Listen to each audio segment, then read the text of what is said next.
Olá, meus queridos, tudo bom com vocês? Bem-vindos à nossa aula de Geografia. Estamos na aula do 7º ano, aula de número 38. Eu sou a professora Flaviane e não deixem então de ter em mãos os seus materiais. Caderno, caneta, lápis, borracha. Sempre reforço aqui com vocês, tenham esses materiais em mãos porque eles fazem parte da aula. A partir do momento que vocês param o vídeo, anotam, vocês estão efetivamente estudando e vocês estão então adquirindo também informações para que respondam às atividades depois da aula. Então não deixem de ter esses materiais em mãos e vamos começar a nossa aula. Hoje é a nossa terceira aula em relação ao espaço agrário brasileiro. Então lembrando que a gente já viu, né, todo o processo histórico ali desde o período da colonização do país, como essa herança colonial gera conflitos em relação a essa distribuição, né, algumas leis que foram inseridas em relação às terras, e hoje a gente vai dar continuidade. E o nosso objetivo é identificar como acontece a produção agropecuária brasileira. Então, em meio a tudo isso, nessa distribuição, concentração de terras, como que a produção ela acontece? Quais produtos? Então, vamos entender um pouco mais sobre isso. A produção, então, brasileira, da agropecuária brasileira. A área agrícola brasileira, ela pode ser classificada por tipos de lavoura. Então, a gente tem dois tipos, as lavouras temporárias e as lavouras permanentes. A lavoura temporária, o que é? É a formada por culturas com ciclo de vida curto, ou seja, elas precisam ser replantadas. Então, cada vez que elas são colhidas, elas precisam ser plantadas novamente para que elas cresçam e sejam cultivadas de novo. Então, as lavouras temporárias são isso. Por exemplo, a soja, o milho, a cana-de-açúcar são as que ocupam a maior área agrícola dentro do Brasil. Então, mais uma vez, a temporária é aquela que você, assim que você colheu, que você tira ela do solo, ela não vai estar ali para uma próxima, você vai precisar estar sempre replantando. Então, aqui, a agricultura temporária.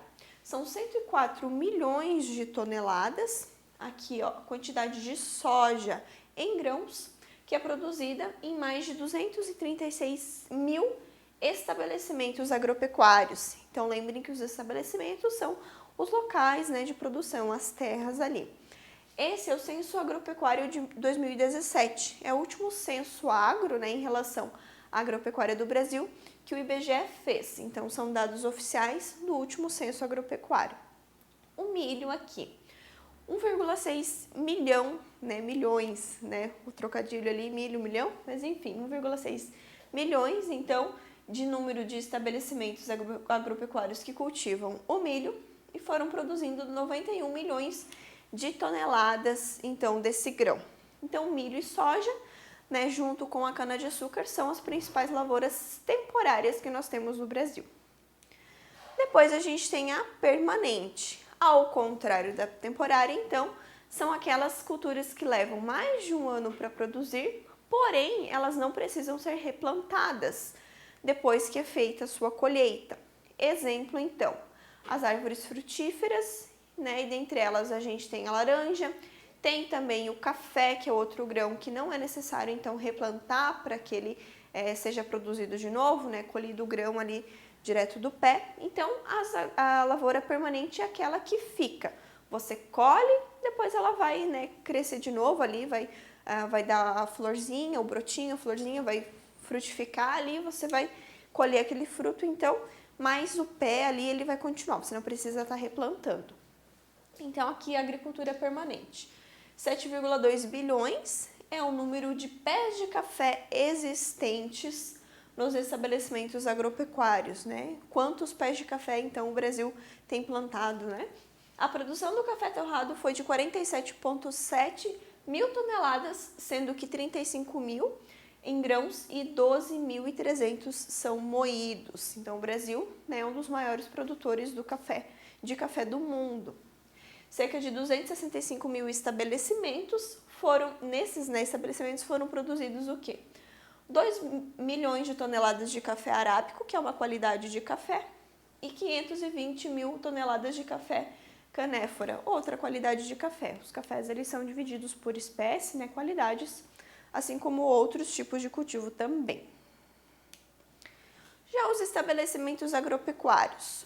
O Censo Agro, então esse último censo, né, do IBGE, identificou nos resultados mais de 5 milhões de estabelecimentos agropecuários no Brasil. Então, em uma área total de 350 milhões de hectares, essa área equivale ao quê? A 3,5 milhões de quilômetros quadrados, ou seja, é maior que os estados do Amazonas, Pará e Minas Gerais juntos. Então, essa área agricultável no Brasil, que a gente tem estabelecimentos oficiais, né, que estão então inclusos em áreas agricultáveis no Brasil. Em relação ao Censo Agro de 2006, então um comparativo entre o último e o penúltimo censo, a área dos estabelecimentos cresceu 5%, ou 16 milhões e meio de hectares, o que equivale ao estado do Acre, apesar da redução de 2% no número de estabelecimentos. Então, o que a gente consegue ver aqui? Que o tamanho cresceu, porém o número diminuiu. Então, são os latifúndios, né? Então, aquelas porções maiores de terra aumentaram e o número, a quantidade, acabou reduzindo. Então, aqui a gente tem, ó, mais uma vez esses dados, ó, 350 milhões de hectares, a área de todos os estabelecimentos agropecuários juntos, houve um aumento de 5%, né, em relação ao último censo. O que a gente consegue ver aqui, ó, na utilização das terras em relação às lavouras que a gente viu, lavouras temporárias, né, e permanentes. Então, as lavouras aqui. As permanentes, elas caíram e as temporárias, elas tiveram um aumento. Então, em relação ao que se é plantado, né, houve essa modificação. Então, aqui, principalmente a soja, né, ela vem ganhando esse destaque, e a soja é uma lavoura temporária, então ela faz com que esse tipo de lavoura, ela tenha esse aumento. Já as pastagens, ó, então aqui a gente já entra, né, na produção de animais. Então, as pastagens naturais, elas tiveram uma queda e as plantadas, elas tiveram um aumento. Então, como essas cabeças de boi, né, enfim, do que seja do tipo de animal, aumenta, é necessário ter mais pastagens. E como a renovação de uma pastagem natural, ela demanda mais tempo e o animal não pode esperar para comer, então as pastagens plantadas, elas ganham espaço. As matas, então as matas naturais e plantadas, ambas tiveram ali um acréscimo, então não houve quedas. E a condição legal das terras, ou seja, as terras que têm essa documentação necessária, 86%, ou 301 milhões de hectares são de terras próprias. Então, são pessoas que têm a documentação em relação a essas terras. Já aqui, estabelecimentos em relação a tamanho.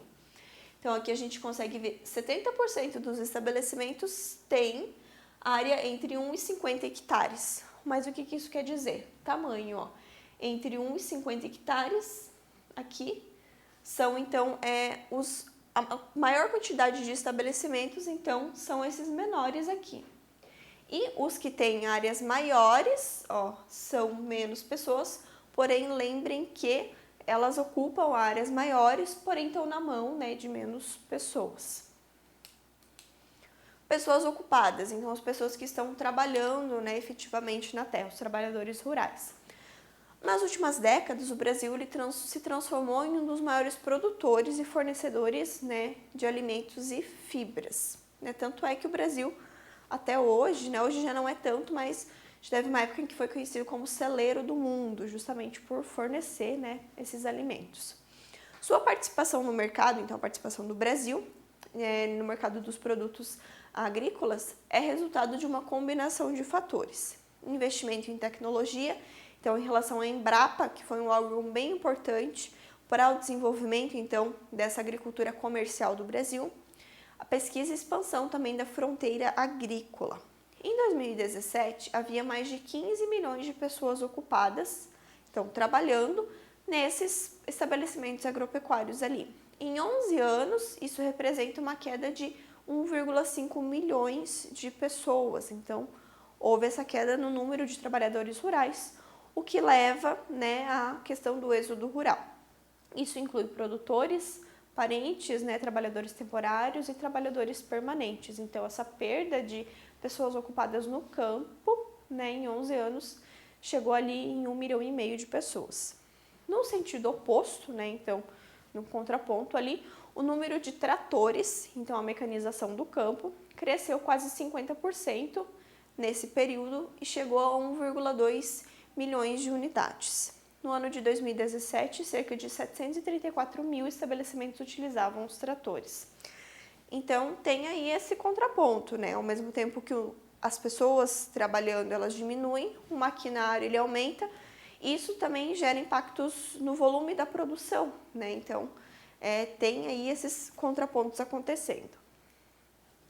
Então, as pessoas ocupadas, né? Os trabalhadores acabaram diminuindo e em relação ao maquinário, houve um aumento. O agronegócio. O que o agronegócio é?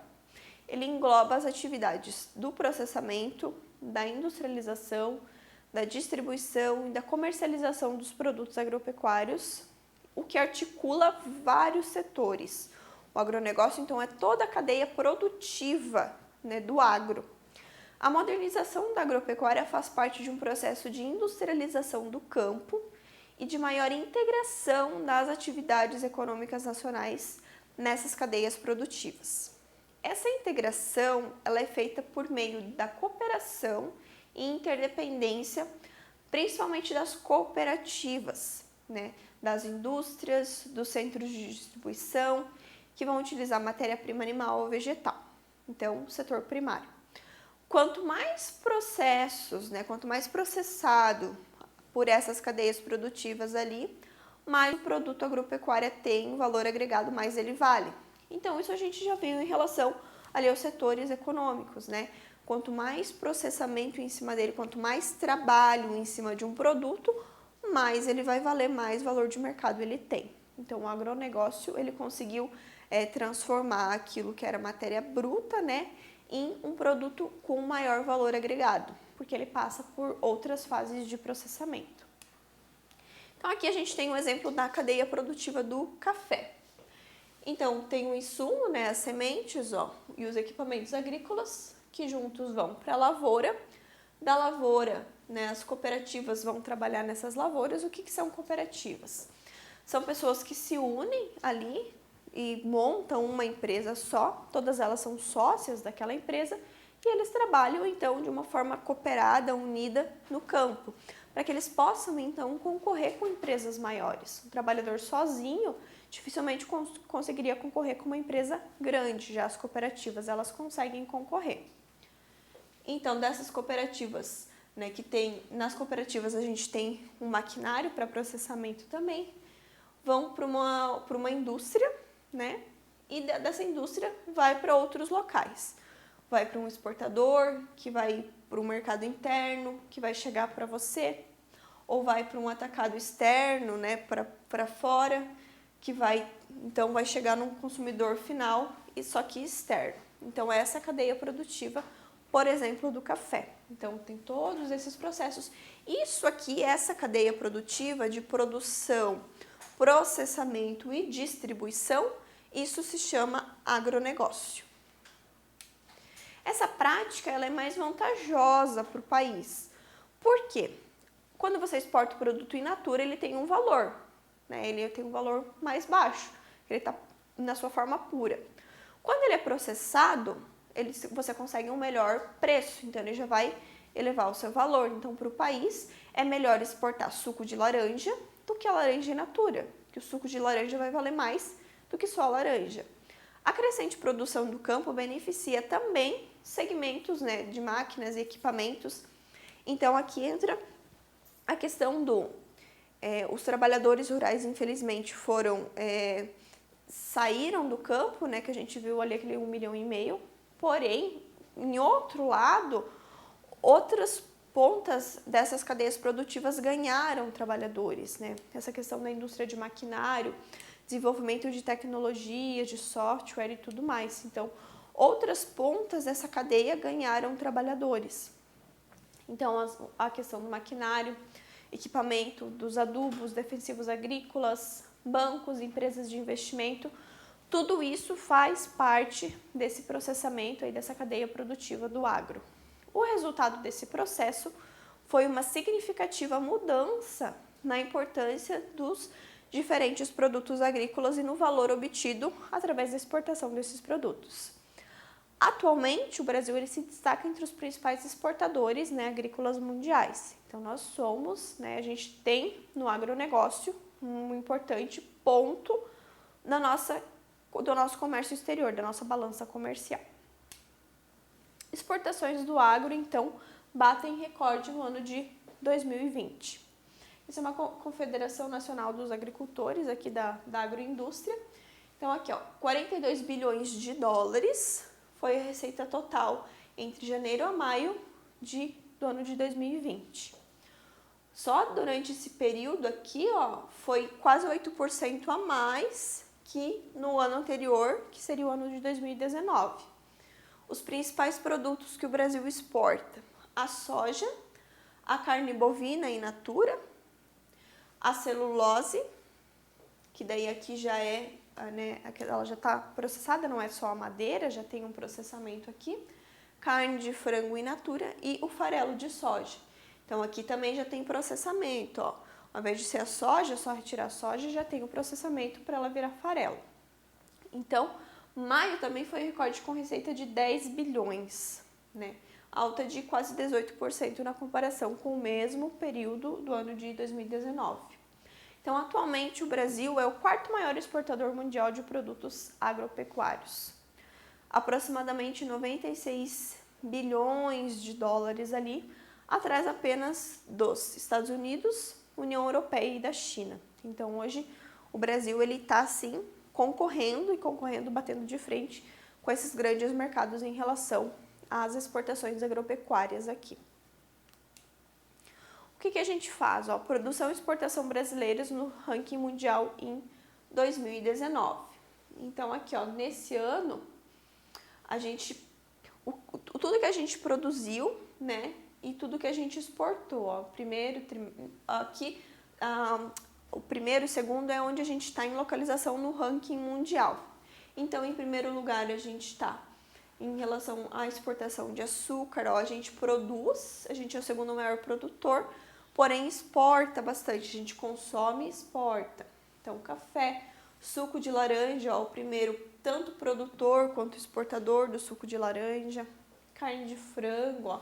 Então, aqui vocês podem ver todos os produtos, ó, das exportações brasileiras no ranking mundial. Então, nós estamos entre primeiro e segundo lugar em praticamente todos eles. Apesar de ser uma potência agrícola, né, como a gente viu ali, o país ainda apresenta uma enorme diversidade entre os seus estabelecimentos, em termos de tecnologia e produtividade. Então, isso envolve também o tamanho dos estabelecimentos, né? Quanto menor, menos tecnologia acaba envolvida, justamente por causa do preço. O pequeno agricultor acaba trabalhando ele e a família, né? Já é mais difícil poder colocar um maquinário ali, é mais pesado, ele precisa produzir muito para que ele consiga mais valor e possa, então, investir.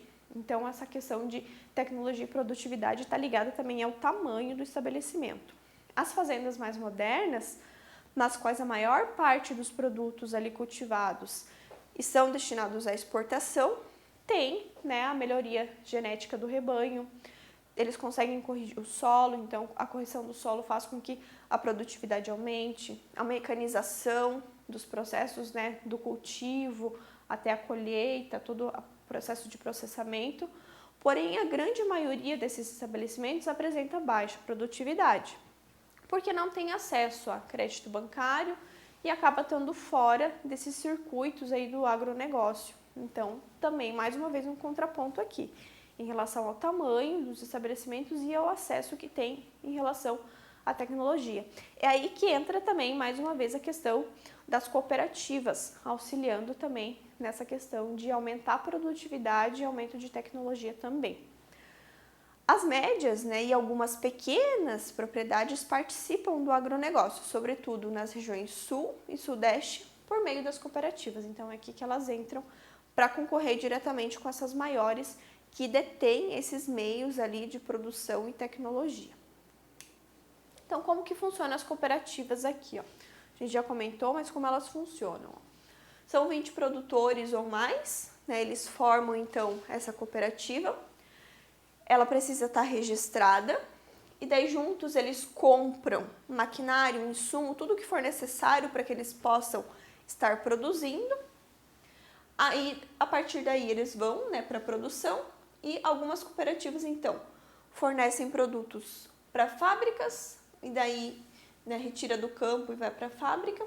E a matéria-prima, então, vira itens que vão para o comércio. Outras cooperativas têm a sua própria indústria, então elas não vendem a matéria-prima para outros locais, elas mesmas têm a sua própria indústria e elas, então, passam a fazer esse processo de transformação. Então, tem essas duas vias, ou vender in natura ou elas mesmas fazem o processo de transformação da produção.